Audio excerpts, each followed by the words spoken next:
Okay, so let's talk about why they're always behind. And I'm not saying it's this fault, but is there a situation going on in the starting lineup where they keep having these slow starts? Um, I.e., I'm talking about Harrison Barnes. I was gonna Talking about Harrison Barnes. We've been talking about this all leading the year. witness. what if I told you Harrison Barnes is a fifth option? That hasn't been good enough. Like they're down this What if I this told week. At you least they were down 15 and 20 What's that? in the first half to two Okay, inferior opponents. yeah, but I mean, Looney doesn't score more than 11 points a game. He doesn't come close to it. Looney Draymond defends. Green, Looney that defends and rebounds. That's why he can stay on the floor. yeah, yeah. I mean, I get it, and I mean, I don't think Harrison Barnes has been atrocious on the defensive end. He hasn't been as good as we had seen him a couple of years ago. But like, look, I think there are certain moments in every single one of these wins where Harrison Barnes has come through, and it isn't always something that's huge. But there are moments where he looks like the old Harrison Barnes and he helps you get through. And you're going to have to hope that you get enough of those moments until he figures out his place. And as of right now, he seems very comfortable taking on the role as the fifth starter, as the fifth option in the starting lineup. And sure, he's playing a bunch with the second unit, but that second unit is grasping at straws in Sacramento too. We got all kinds of issues there where guys are trying to figure out who and what they are. I think the one guy who's just elevated and showing up like on most nights, but not every night, at least what four of the 8 games is Malik Monk, but Mm-hmm. there's still that's only half the time. So Mike Brown is having a real tough time using a pen with anything he's doing with that second unit. It's always pencil and it's always a bunch of erase marks, and you're hoping that you're getting something, and you're just hoping that someone finds their game. And I mean, like again, we talked about Davion last week, and we all thought he was going to have this big breakout game after he did have a breakout game when Fox went down, and then he like was flat as again like the fifth option, fourth or fifth option against the Heat. And so we have to wait for one of these games where like three of these guys play really well. And I think outside of Monk, the only other guy who's putting up anything consistent at all to me is Trey Lyles. And I'll keep bringing him up because I think he deserves it. Again, there are moments in every single one of these games where Trey Lyles does something that helps you like steady the ship. Mhm. And I really do. I appreciate watching him as a basketball player, as a role player who comes in and does his job and stays focused and is always ready. And it's not always like phenomenal, but that's not what you're looking for from like an eighth or ninth man in your rotation. And to clarify, James, not saying Barnes shouldn't be in the starting lineup tonight. That's not what either one of us are getting at. But I will say he's got to start playing better. And it's not a situation where I don't think he's any good. I think he's playing below what he's capable of on both ends of the floor. And I think he could be playing better. And I think if he played a little bit closer to where I think he can, I think it would help the starting unit out a lot. Yeah, I think so too. And I'll also like say like he's making it much easier for the Kings to try to go out and look for an upgrade. Like if they can find an upgrade, then sure, like go ahead and do what you got to do. I think we came into this season thinking you can't lose Harrison Barnes because he's so incredibly valuable to your team. And I still believe he's valuable as a locker room guy. I still believe he's valuable as a leader on the team.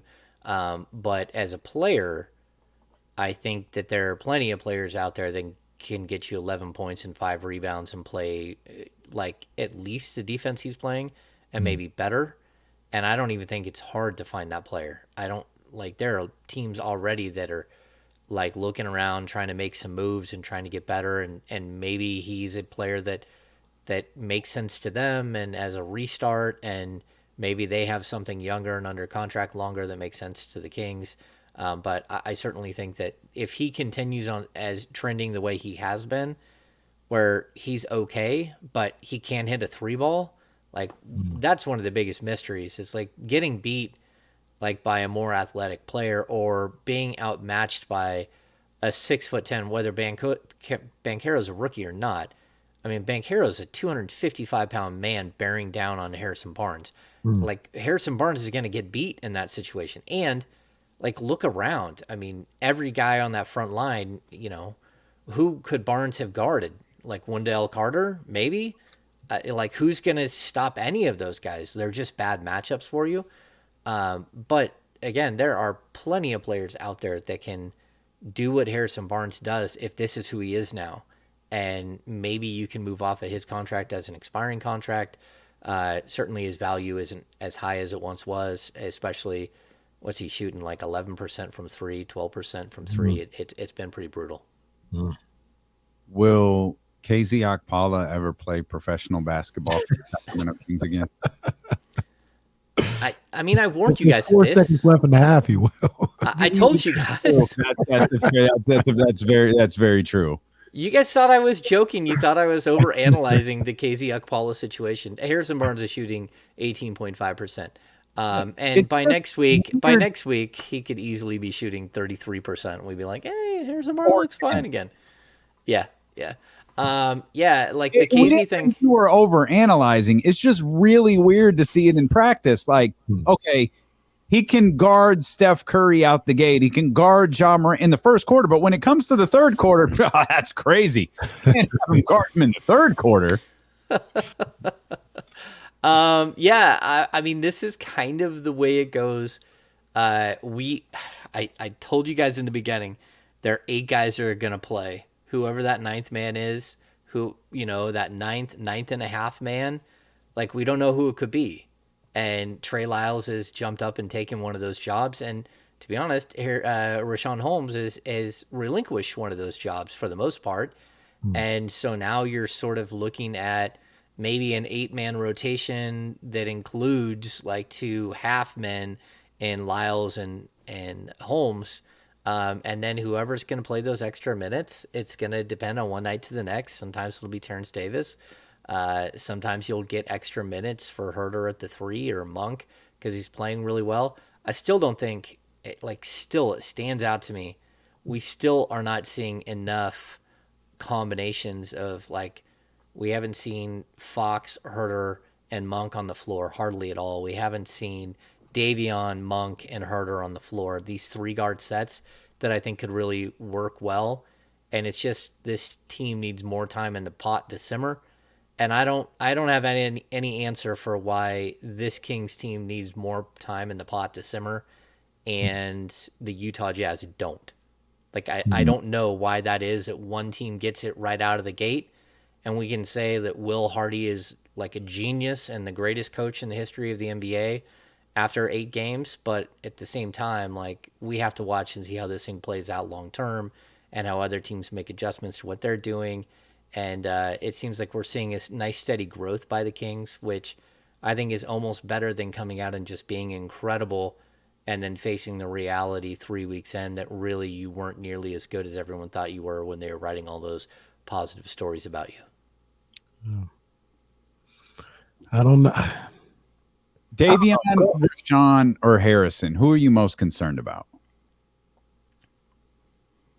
I mean, if I put him in order, I would probably go Davion, Rich, and Harrison. As Harrison, the third one, I'm the least concerned with because he's too good of a shooter to airball. Like, what was that? Like, he airballed a ball by like 4 feet. James, that's like his 8th airball this year. That might be a slight exaggeration, but I don't understand it.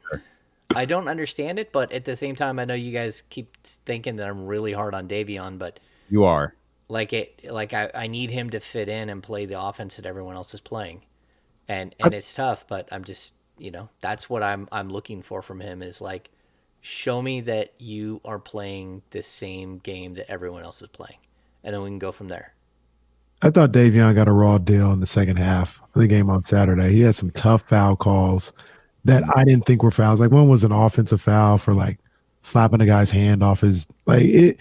I watched that, and at the end of the day, it was winning time, so you had to go with who was winning. But yeah, to no fault of, in my opinion, to no fault of Davion's, I thought he had a rough spot in that second half, that he just couldn't catch a break. And that may be what's going on right now just in general. Like he just can't seem to find a groove or catch a break or anything like that. Yeah, I mean, even the Orlando game, I don't even really I don't think about it much because I thought they had some other guys step up. I thought Monk was good. Herder had like a quiet night, but Monk stepped right up and had 15 points. You got 37 out of your starting point guard, and you're not going to rest him if he's playing like that. The concern I have, like straight up, is what Kyle Lowry did to him in the Miami game. Like I'm just like shocked. Like we jokingly, I think it was you, Damian. We'll never see Matthew Dellavedova for more than 12 minutes, and then he's got to play 20. And like he realistically, if he could have given you 30, you probably needed it from him in that game. That's just kind of the way it went. And like those are the concerns where you just watch him not be able to settle in and get comfortable in whatever role he's doing. And he hasn't got to that point where, starting, coming off the bench, one night you're like getting a bunch of shots, another night you're asked to distribute a bunch. He's not figuring out what it is that will help the team move forward, which is something that even when Harrison Barnes isn't playing well, he usually does that. He goes, okay, we're getting killed on the boards and I'm not playing that well, so I'm going to go get a bunch of boards. Or we need to slow the game down. I'm going to get to the free throw line 4 times in a row. Those are moments where Harrison Barnes does veteran things, and like you can't expect that out of Davion, but you have to expect some of those things where he's actually, making a stop or he's doing something that impacts what's happening. Isn't that his biggest impact, though, on the defensive side of the ball? Or let me rephrase that. Shouldn't that be his biggest impact on the defensive side of the ball? Well, I agree, but that's where I would go back to the Kyle Lowry thing. I got you. Yeah.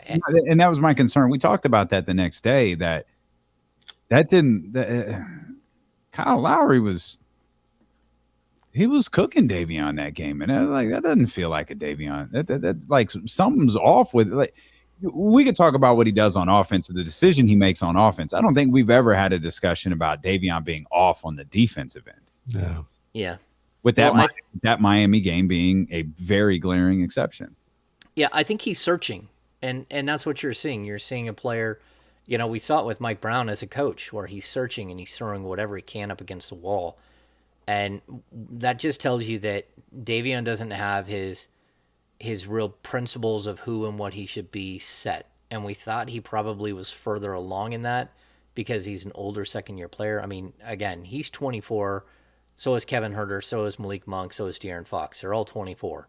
So Davion just happens to be in his second year as opposed to his 6th year with the other guys. So, but you thought because of his age that he might be further along in his progress of how he just plugs and plays right into a system. And that's not working out with the change in coaching. And the other thing, I'll just mention it just on his side, this is his 3rd coach. And what's he played? Has he played 82 games yet? It's right around that. This is his 3rd head coach. And so it's tough. And again, I've been a critic of the way he's playing, but it's because like on the defensive end, he needs to be somebody. On the offensive end, he needs to like give up control and do what others are doing. Just find the flow of the game. And it just feels like he can't find the flow. And I get it. He's young as far as NBA world. But he's got to get there quick. I feel good about tonight, James. I'm not saying a win, but I think it's going to be a good game tonight. I think they're going to have an opportunity to win late in this game. Will they cash in? Tune in to find out. But I think they'll have an opportunity. They win tonight. You're going to have like put out a Drake Bart's album. I mean, I'm already like halfway through the season right now. It's crazy. Yeah, you're getting some wins here, especially 3 of the last 4. I mean, that's good. I'd also just caution fans. We don't do math on this show. We're 8 games in. We are not halfway through the season. I'm talking about we're 10% through the season. I almost have Drake bars every game. The season. Yeah. Well, that and I mean, you probably started writing a couple of them, even though you had to crumple them up and throw them away afterwards. Yeah. I thought the Heat game I was going to have one. I was ready. I had a nasty little bar for Kyle Lowry, but you know what I mean? It didn't work out. Yeah, so one thing I keep telling fans, and I wrote about it on Sunday, it's a never too high, never too low. This team very well could be 4-4. They could be 5-3. The fact that they're 3-5 after an 0-4 start, like, just let it happen. Let what's going to happen organically here for the next couple of, like, give them 20 games. And if you want to freak out at 20 games, that's fine. But give them a little bit of time to figure out who and what they are. And then at the same time, keep glancing at the schedule and going, oh my gosh, they play the Warriors again for the second time. They play the Warriors again next Sunday for the third time already in like the first 13 games. It's wild.